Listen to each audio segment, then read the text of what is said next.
ఈ కొత్త engine EV ఇండస్ట్రీస్ని Sheikh ఆడిస్తుంది. Yes, అవును, కొత్తగా టయోటా న్యూ ఇంజన్ని లాంచ్ చేసింది.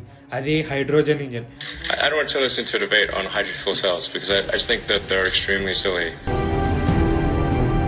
ఫ్యూయల్ కార్స్ లో హై వేస్టేజ్ ఆఫ్ గ్యాసెస్ ఉన్నందుకు ఎన్విరాన్మెంట్ ని చెడగొడుతుందని జనాలు ఈవీ కార్స్ ని చూస్ చేసుకుంటున్నారు. కానీ ఈవీ సెక్టార్ లో ఎలక్ట్రిసిటీ ప్రొడ్యూస్ చేయాలంటే ఫ్యాక్టరీస్ దగ్గర ఫుల్ వేస్టేజ్ ఆఫ్ గ్యాసెస్ వెలువడుతున్నాయి. ఈవీ ఏమీ తక్కువ కాదు ఈ వేస్టేజ్ ఆఫ్ గ్యాస్ కి. ఒక ఈవీ వెహికల్ రోడ్ మీదకి రాకముందే 13,608 kgs ఆఫ్ కార్బన్ డైఆక్సైడ్ ని వదులుతుంది. అంటే దీని వల్ల 36,000 మంది జనాలు చచ్చిపోతున్నారు సంవత్సరానికి. అన్ని దేశాలు కూడా 2030లో 70% ఆఫ్ ముందంజలో ఉండాలని కోరుకుంటున్నాయి ఈవీ వెహికల్స్. ఎందుకంటే ఎన్విరాన్మెంట్ ని నీట్ గా ఉండాలని. కానీ అదే ఈవీ మనం ఊహించలేని విధంగా గ్యాసెస్ ని ఎమిట్ చేస్తుంది. ఇది నార్వేజియన్ యూనివర్సిటీ వాళ్ళు చేసిన రీసెర్చ్ ఇది. మరి దీనికి సొల్యూషన్ ఏంటి? ఏమైనా ఆప్షన్ ఉందా? కొత్తగా టయోటా కంపెనీ హైడ్రోజన్ ఇంజన్ ని లాంచ్ చేస్తుంది. ఈ హైడ్రోజన్ ఇంజన్ కార్బన్ డైఆక్సైడ్ బదులుగా వాటర్ వేపర్ ని రిలీజ్ చేస్తుంది. రిలీజ్ అయిన బై ప్రోడక్ట్ వాటర్ వేపర్ ని మనం తాగొచ్చు కూడా. యథావిధి ఎప్పుడు తాగే వాటర్ లాగానే తాగొచ్చు. ఎఫిషియన్సీ గురించి మాట్లాడాలి అంటే ఈ ఇంజన్ ఈవీ ఇంజన్ తో కంపేర్ చేసే డబుల్ ఎఫిషియన్సీ తో పని చేస్తుంది. హైడ్రోజన్ ఇంజన్ ప్రోటోటైప్ స్టేజ్ లో ఉన్నప్పుడే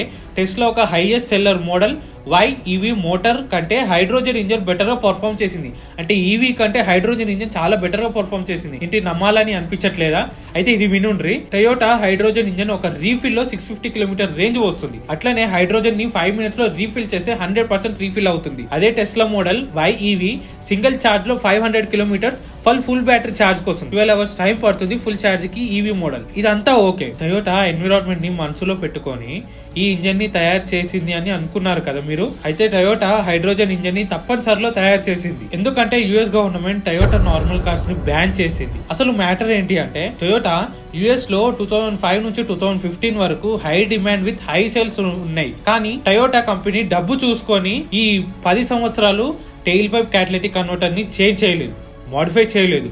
ఇది ఎన్విరాన్మెంట్ ని భంగం కలిగిస్తుంది. ఈ 10 సంవత్సరాలు సేల్స్ చేస్తూనే ఉన్నాయి టయోటా. ఈ మ్యాటర్ గురించి US government US environment protection agency ఈపీఏకి తెలియగానే ఈ ఇష్యూకి సంబంధించి ఈపీఏ వాళ్ళు టయోటా నుంచి ఒక డీటెయిల్డ్ ఇన్వెస్టిగేషన్ రిపోర్ట్ అడిగారు. ఈ అవుట్పుట్ రిపోర్ట్ ని టయోటా ప్రొవైడ్ చేయలేకపోయింది. అందుకోసమే US government clean air act ని వైలేట్ చేసిన కారణంతో టయోటా కంపెనీకి చార్జెస్ వేసింది యుఎస్ గవర్నమెంట్. అలాగే కార్బన్ ఎమిషన్స్ మ్యాటర్ లో $180 million ఫైన్ వేసింది. ఇన్ కేస్ టయోటా ఈ ఫైన్ కట్టకుంటే కార్లన్నీ బ్యాన్ చేస్తారు. ఒకవేళ ఫైన్ పే చేస్తే టయోటాకి బిగ్ లాస్ మట్లో కలిసిపోతుంది. టయోటా కంపెనీ $180 million ని ఫైన్ పే చేసి లాస్ కూడా బేర్ చేసుకొని ఇది జరిగింది కూడా. ఆ తర్వాత Toyota company 2 years car sales అవ్వలేదు, డ్రాస్టికల్ గా డిక్రీస్ అవుతూనే ఉంది. అసలే కార్ సేల్స్ లేవని టయోటా డిప్రెషన్ లో ఉంటే దీనికి తోడు కరోనా మధ్యలో వచ్చి జొర్రింది. దీంతో అన్ని ఆటోమొబైల్ ఇండస్ట్రీస్ ఎన్విరాన్మెంట్ ని సీరియస్ గా తీసుకుంది. అప్పటికి టయోటా ఫోకస్ మొత్తం నార్మల్ ఇంటర్నల్ కంబషన్ ఇంజన్ మీదనే ఉంది. ఏ ఒక్క కొత్త ఇన్నోవేషన్ గురించి కూడా టయోటా కంపెనీ ఆలోచించలేదు. మళ్ళీ టయోటాకి 20% సేల్స్ డ్రాస్టికల్ గా తగ్గాయి కరోనా తర్వాత. అప్పుడు టయోటాకి బుర్ర తిరిగింది. అప్పటి నుంచి ఫోకస్ మొత్తం ఇన్నోవేషన్, డ్యూరబిలిటీ, హైడ్రోజన్ డిస్కవర్ చేయడం స్టార్ట్ చేసింది. స్పెసిఫిక్ గా ఈ పర్పస్ కోసం టయోటా యమహాతో కొలాబరేట్ అయ్యి బియాండ్ జీరో క్యాంపెయిన్ ని స్టార్ట్ చేశారు. Zero carbon emission, Toyota Yamaha వీళ్ళ కంపెనీ మోటివ్. అందుకే వీళ్ళు ఒక హైడ్రోజన్ ఇంజన్ ని తయారు చేశారు. హైడ్రోజన్ ని ఫ్యూయల్ గా యూజ్ చేసుకొని ఇంజన్ డ్రైవ్ చేసే ఇంజన్ ఐడియా ఇది. ఈ కాన్సెప్ట్ అసలు టయోటాదే కాదు. ఈ కాన్సెప్ట్ గురించి తెలుసుకోవాలి అంటే మనం పాస్ట్ లోకి వెళ్ళాలి. 18th centuryలో Swiss army engineer Francois Isaac de Rivaz ఒకసారి క్యానన్ ని ఫైర్ చేస్తున్నాడు. అప్పుడు ఈ మనిషికి ఒక ఐడియా తట్టింది. ఇంజన్ పిస్టన్ ని స్టీమ్ కి బదులుగా ఏదో ఒకటి ఎక్స్ప్లోజివ్ మెటీరియల్ తో ఎందుకని పవర్ చేయకూడదు అని ఐడియా. వెంటనే ఈ పర్సన్ ఒక ప్రిమిటివ్ ఇంజన్ ని తయారు చేశాడు. ఒక చిన్న బెలూన్ లో హైడ్రోజన్ గ్యాస్ ని ఫిల్ చేసి దాన్ని బ్లాస్ట్ చేసి ఇంజన్ ని స్టార్ట్ చేసేవాడు. కానీ దీంట్లో ఒక ప్రాబ్లం ఉంది. ప్రతిసారి మాన్యువల్ గా ఇగ్నిషన్ ఇచ్చి ఇంజన్ ని స్టార్ట్ చేయాల్సి వస్తుంది. అలాగే కేవలం 6 మీటర్ల దూరాన్ని మాత్రం ట్రావెల్ చేయగలుగుతుంది ఈ హైడ్రోజన్ ఇంజన్. ఈ ఐడియా ఇంప్రాక్టికల్ గా ఉందని ఈ ఇంజన్ ని స్క్రాప్ చేసేసాడు. కానీ 1860 year లో అదే ఇంజన్ ని ఇంప్రూవ్మెంట్ చేసి ఒక బెల్జియన్ ఇంజనీర్ ఎథైన్ లియోనీర్ ఎలక్ట్రాలిసిస్ మీద నడిచే ఫస్ట్ హైడ్రోజన్ కార్ ని తయారు చేశాడు. దాని పేరు హిప్పో మొబైల్. ఎలక్ట్రాలిసిస్ కోసం ఎలక్ట్రిసిటీ అవసరం అవుతుంది.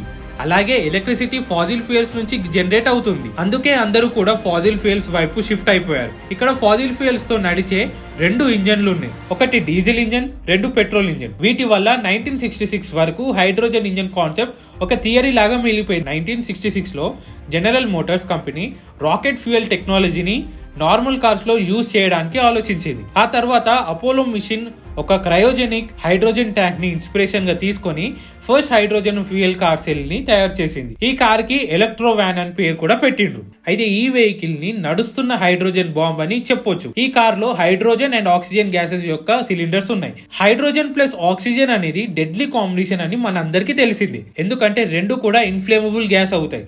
ఈ ప్రాబ్లం కి వాళ్ళ దగ్గర సొల్యూషన్ ఉన్నా కూడా ఈ వ్యాన్ ని నడిపేందుకు ఒక రాకెట్ సైంటిస్ట్ కూడా ఉండాలి ఈ కార్ లో. ఎందుకు అంటే ఈ వ్యాన్ డాష్ బోర్డ్ ఒక రాకెట్ కంట్రోలర్ కి తక్కువేమీ కాదు. ఒకసారి దీని డిజైన్ చూస్తే సగం కంటే ఎక్కువ స్పేస్ ని ఇంజన్ వాడుతుంది. అందువల్ల ఈ కార్ లో ఇద్దరికి మాత్రమే సీట్స్ ఉంటాయి. ఇద్దరు వెళ్ళాలి, పెద్ద కార్ ఉంటుంది. అందుకే ఈ వ్యాన్ కమర్షియల్ మార్కెట్ లో అప్పటికి రాలేదు, ఫ్లాప్ కూడా అయింది. ఒక ఇన్నోవేటివ్ లో సక్సెస్ అయింది. జనరల్ మోటార్స్ కంపెనీ ఈ ప్రాబ్లమ్స్ అన్నిటిని సాల్వ్ చేసే ముందు ఒక పెద్ద ప్రాబ్లం వచ్చింది. దీంతో ప్రొడక్షన్ మొత్తం ఆగిపోయింది. నిజానికి ఏం జరిగిందంటే ఒక ఎలక్ట్రోవ్యాన్ టెస్టింగ్ టైంలో హైడ్రోజన్ ట్యాంక్ బ్లాస్ట్ అయింది కార్ లోని. ఈ మ్యాటర్ గురించి తెలిసి ఈ టెక్నాలజీ చాలా డేంజర్ అని వరల్డ్ మొత్తం యాక్సెప్ట్ చేసింది. ఈ ముచ్చట మొత్తం గతంలోది, కానీ ఇప్పుడు అడ్వాన్స్డ్ టెక్నాలజీ అయింది. దీనికి ఏదో విధంగా సొల్యూషన్ క్రియేట్ చేసే ఉంటారు. టయోటా కూడా అదే పనిలో ఉన్నట్టుంది.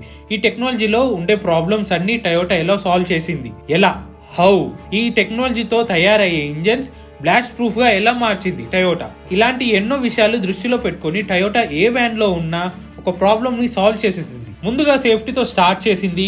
ఇందుకోసం వీళ్ళు ముందుగా హైడ్రోజన్ లీక్ ప్రాబ్లమ్ ని సాల్వ్ చేశారు. బేసికల్లీ హైడ్రోజన్ ట్యాంక్స్ అనేటివి అల్యూమినియం అండ్ స్టెయిన్లెస్ స్టీల్ తో తయారై ఉన్నందుకు లీక్ అవుతూ ఉంటాయి, ఎందుకంటే వీటి టెన్సైల్ స్ట్రెంత్ చాలా తక్కువ ఉంటాయి.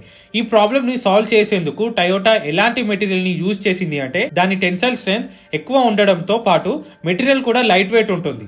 ఆ మెటీరియలే కార్బన్ ఫైబర్. ఓల్డ్ ట్యాంక్స్ అనేటివి 3000 PSI ప్రెషర్ ని తట్టుకునేటివి, కానీ కార్బన్ ఫైబర్ ట్యాంక్స్ 10,000 PSI వరకు ప్రెషర్ ని తట్టుకునే స్ట్రెంత్ ఉంది. టయోటా ఈ ట్యాంక్స్ ని ఫిట్ చేసి 2014 లో Toyota first commercial hydrogen cell car ని లాంచ్ చేసింది. అదే టయోటా మిరాయ్. ఈ టయోటా మిరాయ్ ఆల్రెడీ US లో ఉంది, ఫారిన్ కంట్రీస్ లలో ఉన్నాయి, ఎక్సెప్ట్ ఇండియాలో లేదు. అయితే ఈ కార్ చాలా పాపులర్ అయింది, కానీ సేల్స్ లేవు. రీజన్ ఏంటి అంటే ఫ్యూయల్ సెల్ ఎఫిషియన్సీ. ముందు చెప్పినట్టుగా ఫ్యూయల్ సెల్స్ అనేటివి ఎలక్ట్రాలిసిస్ ద్వారా ఎలక్ట్రిసిటీని ప్రొడ్యూస్ చేస్తాయి. ఇక్కడ మెయిన్ ప్రాబ్లం ఏంటి అంటే ఎనర్జీ అనేది రెండు వేరు వేరు కన్వర్షన్ ప్రాసెస్ నుంచి పాస్ అవుతుంది. ముందుగా ఎలక్ట్రికల్ నుంచి కెమికల్ ఎనర్జీ లాగా కన్వర్ట్ అవుతుంది. దీన్నే మనం ఎలక్ట్రాలిసిస్ అంటాం. తర్వాత కెమికల్ ఎనర్జీ నుంచి ఎలక్ట్రికల్ ఎనర్జీకి కన్వర్ట్ అవుతుంది. దీన్ని రివర్స్ ఎలక్ట్రాలిసిస్ అంటాం. ఈ డ్యూయల్ ఎనర్జీ కన్వర్షన్ వల్ల టయోటా మిరాయ్ కేవలం 20 నుంచి 30% ఎఫిషియన్సీ మాత్రమే ప్రొవైడ్ చేయగలుగుతుంది. అదే ఈవీస్ అయితే 79 నుంచి 90% వరకు ఎఫిషియన్సీ నుంచి ప్రొవైడ్ చేస్తుంది. అలాగే ఎలక్ట్రాలిసిస్ కోసం యూజ్ అయ్యే anode and cathode sodium hydroxide and potassium hydroxide electrolytes వల్ల కొరైడ్ అయి డ్యామేజ్ అవుతున్నాయి. దీని వల్ల సెల్ లైఫ్ స్పాన్ డిక్రీజ్ అవుతున్నాయి. కానీ Toyota new technique all negative feedback ని పాజిటివ్ గా కన్వర్ట్ చేసింది. నెగటివ్ ని పాజిటివ్ గా కన్వర్ట్ చేసేసింది టయోటా అగైన్ స్టార్టింగ్ నుండి స్టార్ట్ చేసింది. బట్ ఎలక్ట్రాలిసిస్ తో కాకుండా హైడ్రోజన్ గ్యాస్ తోని నార్మల్ కంబషన్ ఇంజిన్ ని డెవలప్ చేద్దామని ఈవీ కార్స్ లో ఎలక్ట్రాలిసిస్ ప్రాసెస్ యొక్క ఫ్యూయల్ సెల్ లో ఫాలో అవుతుంది. నార్మల్ ఫ్యూయల్ కార్స్ లో single cylinder, dual cylinder, 3 cylinder, 4 cylinder, V type cylinder, 4 stroke process ఉంటుంది. Suction, compression, power, exhaust. Toyota master strategy ఏంటి అంటే యాజ్ యూజువల్ ఇంజిన్ లో air plus hydrogen pump చేసి compress process start చేశారు. Same as air fuel engine, but fuel కి బదులు hydrogen ని use చేశారు. అయితే సేమ్ ప్రాసెస్ ఉంటుంది, 4 స్ట్రోక్ ప్రాసెస్ ఉంటుంది. కానీ హైడ్రోజన్ గ్యాస్ యూజ్ చేసే ఐడియా నార్మల్ ఇంజన్ సెటప్ ని ముందు ఎవరు కూడా ప్రాపర్ గా యూజ్ చేయలేదు హైడ్రోజన్ ఇంజన్. ఈ హైడ్రోజన్ ఇంజన్ దాదాపు 40 to 60% ఎఫిషియన్సీ ని ప్రొవైడ్ చేస్తుంది. అసలు ఒక ఇంజన్ ఎఫిషియన్సీ ఎలా డిటర్మైన్ చేస్తారు, హౌ, ఎలా ఇంజన్ లో కంబషన్ స్ట్రోక్ తర్వాత మిలిగే రెసిడ్యూ ద్వారా ఎఫిషియన్సీని క్యాలిక్యులేట్ చేస్తారు. పెట్రోల్ అండ్ డీజిల్ కంప్లీట్ గా కాలిపోవు. Some amount of wastage of gases exhaust చేస్తుంది. అవి విషం కంటే డేంజర్. పెట్రోల్ ఇంజన్ లో carbon dioxide and nitrogen gases ని ఎగ్జాస్ట్ చేస్తుంది. డీజిల్ ఇంజన్ లో nitric oxide, nitrogen dioxide, sulphur dioxide, aldehydes and various types of hydrocarbon particles exhaust చేస్తుంది. Normal గా పెట్రోల్ ఎగ్జాస్ట్ గ్యాసెస్ తో అంత ప్రాబ్లం ఏమి ఉండదు. But diesel output gas are more harmful to the atmospheric environment. అదే hydrogen engine లో water vapour exhaust చేస్తుంది. కానీ హైడ్రోజన్ ఎనర్జీ డెన్సిటీ మాక్సిమం ఉండడంతో హైడ్రోజన్ కంప్లీట్ గా బర్న్ అయ్యి ఎక్కువ ఎనర్జీని జనరేట్ చేస్తుంది. బట్ ఈ హైడ్రోజన్ ఇంజన్ లో ఇప్పటికీ ఒక ప్రాబ్లం ఉంది. ఆ ప్రాబ్లమ్ ని ఇప్పటికీ ఎవరు రెక్టిఫై కూడా చేయలేదు, సాల్వ్ కూడా చేయలేదు, రెక్టిఫై చేసి సాల్వ్ కూడా చేయలేదు. అదే హైడ్రోజన్ ట్రాన్స్పోర్టేషన్. ఈ ప్రాసెస్ కి ఏ బిగ్ ఎగ్జాంపుల్ ఏంటి అంటే 1937 లో హిడెన్బర్గ్ డిసాస్టర్ అయింది. ఇక్కడ హైడ్రోజన్ తో ఫిల్ అయి ఉన్న ఒక air shifter new Jersey town పైన బ్లాస్ట్ అయింది. ఈ యాక్సిడెంట్ లో 35 మెంబర్స్ చనిపోయారు. ఫ్యూచర్ లో ఇలాంటివి జరగకుండా ఉండడానికి సైంటిస్టులు ఒక న్యూ టెక్నిక్ ని డెవలప్ చేశారు. అది ఏంటి అంటే డైరెక్ట్ గా ఫ్యూయల్ స్టేషన్ దగ్గరే హైడ్రోజన్ ని ప్రొడ్యూస్ చేయడం. అది నేచురల్ రిసోర్స్ సన్ ని యూజ్ చేసుకొని, same as like solar panel. Future లో డిమాండ్ ఎక్కువ, సప్లై తక్కువ ఉంటుంది ఈ హైడ్రోజన్ గ్యాస్ అనేది. సోలార్ గా ఎక్స్పెన్సివ్ ఉంటుంది, లోవర్ ప్రొడక్షన్ ఉంటుంది అండ్ లోవర్ ప్రొడక్టివ్ ఉంటుంది. అయితే రీసెంట్ గా IEEE స్పెక్ట్రమ్ ప్రకారం జపాన్ యూనివర్సిటీ ఎలాంటి ఫోటో ఎలక్ట్రిక్ సెల్స్ ని డెవలప్ చేసింది అంటే ఇవి ఫోటో ఎలక్ట్రాలిసిస్ ద్వారా హైడ్రోజన్ ని ప్రొడ్యూస్ చేశాయి. మోటార్ ఎలక్ట్రాలిసిస్ లో ఎలక్ట్రిసిటీ అవసరమని మనకు యాజ్ యూజువల్ తెలిసింది. ఈ విధంగా యానోడ్ అండ్ క్యాథోడ్ ని ప్రొవైడ్ చేస్తుంది. హైడ్రోజన్ విత్ ఆక్సిజన్ రెస్పెక్టివ్ గా జనరేట్ అవుతాయి. కానీ ఫోటో ఎలక్ట్రోడ్ కెమికల్ సెల్లో ఎలక్ట్రోడ్ సన్లైట్ ఒక వేరు వేవ్ లెంత్ ని అబ్జర్వ్ చేసి హైడ్రోజన్ అండ్ ఆక్సిజన్ ని సెపరేట్ గా చేస్తాయి. ఈ ప్రాసెస్ లో యానోడ్ ని టైటానియం డైఆక్సైడ్ ని యూజ్ చేశారు. క్యాథోడ్ ని సిలికాన్ కార్బైడ్ తో తయారు చేశారు. ఇది పీ టైప్ ఫోటో క్యాటలిస్ట్ అవుతుంది. ఇప్పుడు సన్ రేడియేషన్ సెల్స్ మీద పడగానే టైటానియం డైఆక్సైడ్ యూవీ రేస్ ని అబ్జర్వ్ చేసుకుంటుంది. ఆ తర్వాత ఈ ఎక్సైటెడ్ ఎలక్ట్రోడ్స్ యానోడ్ నుంచి క్యాథోడ్ వరకు ఫాలో అయ్యి ఎలక్ట్రిసిటీని జనరేట్ చేస్తాయి. ఇదే మెథడ్ ని హైడ్రోజన్ స్టేషన్స్, H2 స్టేషన్స్ దగ్గర ఫాలో అవుతుంది. ఈ ఇంజన్ దగ్గర మొత్తం ఈవీ ఇండస్ట్రీస్ ని రీప్లేస్ చేసే అంత పొటెన్షియల్ ఉంది. కానీ ఒక డౌట్ ఏంటిదంటే ఎలక్ట్రిసిటీ బెటరా, హైడ్రోజన్ బెటరా అంటే 2030, 2040లో తెలుస్తుంది.